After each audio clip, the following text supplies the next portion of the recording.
नमस्कार, आप देख रहे हैं मनी 9 झटपट। मैं हूं प्रणव। कितना अच्छा होगा कि घर बैठे आप बैंक में पैसे डाल सकें, चेक विड्रॉ कर सकें या चेक डिपॉजिट करा सकें।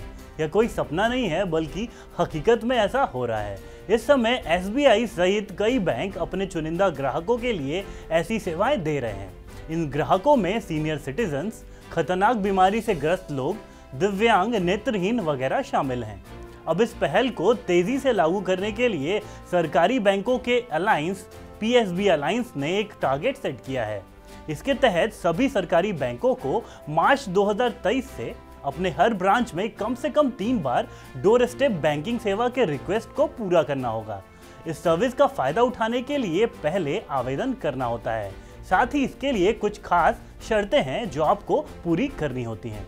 लेकिन इन सब के बारे में बात करने से पहले हम आपको बता दें कि डोर स्टेप बैंकिंग असल में क्या है और कैसे काम करती है। डोर स्टेप बैंकिंग का मतलब है कि आप घर बैठे ही बैंकिंग की सभी सुविधाओं का लाभ उठा सकते हैं। इसमें ग्राहक आसानी से बेसिक बैंकिंग सेवाओं जैसे कि चेक ड्रॉप या चेक कलेक्शन और कैश डिपॉजिट्स या विड्रॉल्स वगैरह का लाभ अपने घर से उठा सकते हैं।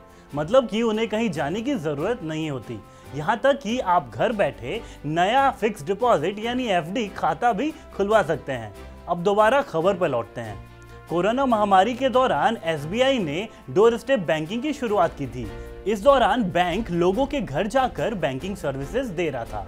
एसबीआई ने चुनिंदा ग्राहकों के लिए जो डोर स्टेप सेवा शुरू की है, उसके तहत लाभ केवल वही लोग उठा सकते हैं जिनका घर उनके होम ब्रांच के 5 किलोमीटर के दायरे में आता है।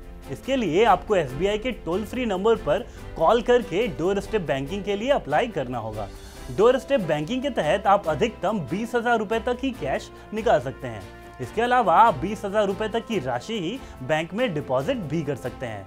इसमें नॉन फाइनेंशियल ट्रांजैक्शन के लिए सर्विस चार्ज 60 रुपए और फाइनेंशियल सर्विसेज के लिए 100 रुपए है। इसमें जीएसटी अलग से लगेगा। डोर स्टेप बैंकिंग में आपको और भी कई तरह की सुविधाएं मिल रही हैं। इसमें आप अपने घर बैठे life certificate, cheque book, demand draft भी मंगवा सकते हैं। डोर स्टेप बैंकिंग सेवा की पहल सरकार ने सितंबर 2020 में शुरू की थी। एसबीआई ने हाल ही में घोषणा की थी कि वह दिव्यांगों के लिए महीने में 3 बार डोर स्टेप बैंकिंग सुविधा देगा। इससे पहले रिजर्व बैंक ने भी अपनी एमपीसी यानी मॉनेटरी पॉलिसी कमेटी की आखिरी बैठक में घोषणा की थी कि अर्बन कोऑपरेटिव बैंक भी अपने ग्राहकों को डोर स्टेप बैंकिंग सेवाएं दे सकते हैं, यानी इन बैंकों को इसकी मंजूरी होगी।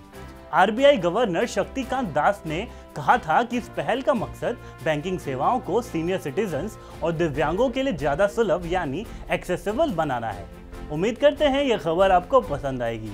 काम की ऐसी खबरों के लिए देखते रहिए मनी 9।